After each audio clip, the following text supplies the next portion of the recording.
brought to you by Silver Pumps and Motors. Top quality और consistent performance के लिए सिर्फ सिल्वर पंप्स नाम याद रखना। 585 లో second top story AP liquor scam లో కీలక పరిణామం చోటు చేసుకుంది. కేసులో A31 గా ధనుంజయ రెడ్డి, A32 గా కృష్ణమోహన్ రెడ్డి, A33 గా గోవిందప్ప బాలాజీలను చేర్చారు సిట్ అధికారులు. ఇప్పటికే ఈ కేసులో అరెస్ట్ అయిన 4 నిందితుల వాంగ్మూలం ఆధారంగా ఈ 3 పేర్లను సిట్ అధికారులు కేసులో చేర్చారు. కస్టడీలో కేసిరెడ్డి రాజశేఖర్ రెడ్డి, చాణిక్య ఈ 3 పేర్లను చెప్పారని సిట్ అధికారులు ఏసీబీ కోర్టులో మెమో దాఖలు చేశారు.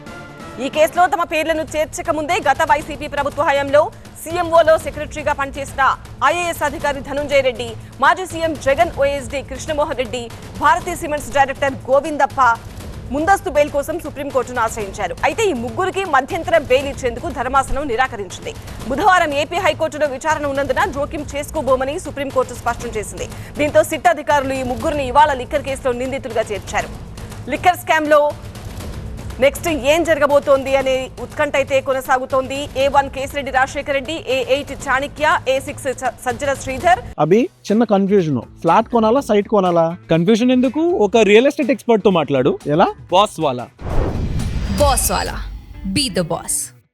A30 పైలా దిలీప్ కు ఈ నెల 20 వరకు రిమాండ్ పొడిగిస్తూ ఏసీబీ కోర్టు ఆదేశాలు జారీ చేసింది. మరోవైపు కేసిరెడ్డి రాజశేఖర్ రెడ్డిని సిట్ అధికారులు కస్టడీకి తరలించారు. మంగళవారం రిమాండ్ ముగియనుండటంతో కేసులో మిగతా 2 నిందితులు అయిన సజ్జల శ్రీధర్ రెడ్డి, పైలా దిలీప్లను మాత్రమే సిట్ అధికారులు కోర్టులో హాజరుపరిచారు.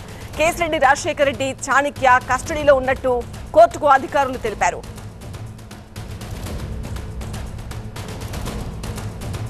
మరింత సమాచారం టీవీ ప్రతినిధి వసంత్ అడిగి తెలుసుకుందాం. వసంత్, A31, A32, A33 ముగ్గురిని కూడా చేర్చబోతున్నారు. సో వీళ్ళ విచారణ ఏ విధంగా ఉండబోతోంది? ఇంకెవరి పేర్లైనా కొత్తగా రాబోతున్నాయా? లిక్కర్ స్కామ్లో లోతుగా దర్యాప్తు చేస్తోంది సిట్. ప్రధానంగా ఈ కేసుకు సంబంధించి రాష్ట్ర ప్రభుత్వం సైతం అత్యంత ప్రతిష్టాత్మకంగా తీసుకుంది. ఈ కేసు వెనక ఈ లిక్కర్ స్కామ్లో ఎవరెవరు ఉన్నారు, ఎవరి పాత్ర ఏంటి, అసలు ఎలా లిక్కర్ కంపెనీల నుంచి డబ్బులు వసూలు చేశారు, వాటిని ఎక్కడికి తరలించారు, ఎవరి ద్వారా తరలించారు, ఎవరు చెప్తే ఈ మొత్తం లిక్కర్ స్కామ్ దందాను నడిపించారు అనే కోణంలో సిట్ ఫోకస్ పెట్టింది. అందులో భాగంగానే ఇప్పటివరకు మొదట కేసిరెడ్డి రాజశేఖర రెడ్డి అరెస్ట్ తర్వాత 29 మంది నిందితులుగా చేర్చగా, ఆ తర్వాత కేసిరెడ్డి రాజశేఖర రెడ్డి పిఏ దిలీప్ను A30గా చేర్చారు.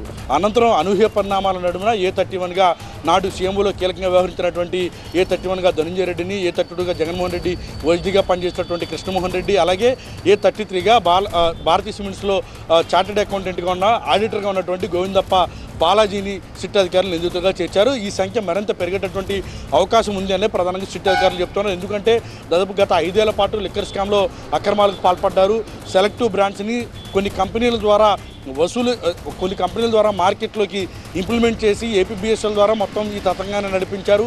ఏపీబీఎస్ఎల్ నుంచి డిస్టిలరీ వరకు కూడా అనేక రకాలుగా కూడా కొన్ని మేనేజ్మెంట్ సిస్టమ్స్ను ఏర్పాటు చేసి వసూలుకు పాల్పడ్డారనేది ప్రధానమైనటువంటి ఆరోపణ. ఈ ఆరోపణలో భాగంగానే ప్రస్తుతం ఏపీబీఎస్ఎల్ ఎండీగా పనిచేసినటువంటి వాసుదేవ్ రెడ్డితో పాటుగా స్పెషల్ ఆఫీసర్గా పనిచేసినటువంటి సత్యప్రసాద్లు ఇచ్చినటువంటి స్టేట్మెంట్ల ఆధారంగానే ప్రస్తుతం ధనుంజయ రెడ్డిని, అలాగే కృష్ణమోహన్ రెడ్డితో పాటుగా బాలాజీ గోవిందప్పల్ని 3 నిందితులుగా కూడా చేర్చారు. మరోవైపు ఈ కేసుకు సంబంధించి ఇప్పుడు 4 నిందితుల్ని అదుపులో తీసుకోగా మరికొన్ని అరెస్టులు కూడా ఉంటాయన్న సంకేతాలను కూడా చుట్టూ చాలా బలంగా పంపుతూ ఉంది.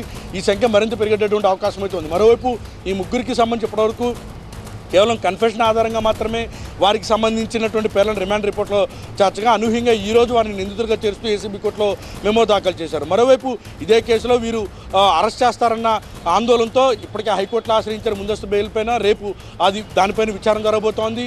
ఇదే కేసులో ఎస్ఎల్పీ పిటిషన్ కూడా సుప్రీంకోర్టులో దాఖలు చేశారు. ఆ పిటిషన్లకు సంబంధించి తాము జోక్యం చేసుకోబోము, అలాగే ఈ కేసులో ఉపశమనం కల్పించాలని ఎటువంటి ఆదేశాలు ఇవ్వలేమంటూ కూడా సుప్రీంకోర్టు చాలా స్పష్టంగా చెప్పింది. ఈ నాటకీయ పరిణామాల నడుమనే అనూహ్యంగా వీరికి సంబంధించినటువంటి పేర్లను ఇటు ఈ కేసులో చేరుస్తూ ఏసీబీ కోర్టులో మెమో దాఖలు చేశారు సిట్ అధికారులు.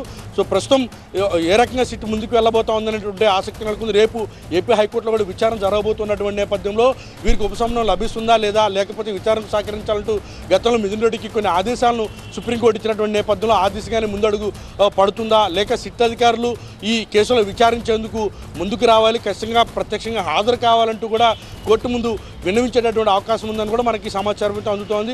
సో ఇప్పటి వరకు సత్యప్రసాద్ అలాగే వాసుదేవ్ రెడ్డి స్టేట్మెంట్ ఆధారంగా ప్రస్తుతం ఈ ముగ్గురిని ఎఫ్ఐఆర్లో చేరుస్తూ కూడా సిట్ అధికారులు ఏసీబీ కోర్టులో మెమో దాఖలు చేశారు. వీరికి సంబంధించిన నోటీసులు జారీ చేసేటటువంటి అవకాశం అయితే ఉంది. మరికొద్ది రోజుల్లోనే ఈ లిక్కర్ స్కామ్కి సంబంధించినటువంటి అంశంలో కొన్ని కీలక అరెస్టులు ఉంటాయన్న సంకేతాలను కూడా సిట్ చాలా స్పష్టంగా పంపుతూ ఉంది. రైట్ వసంత్.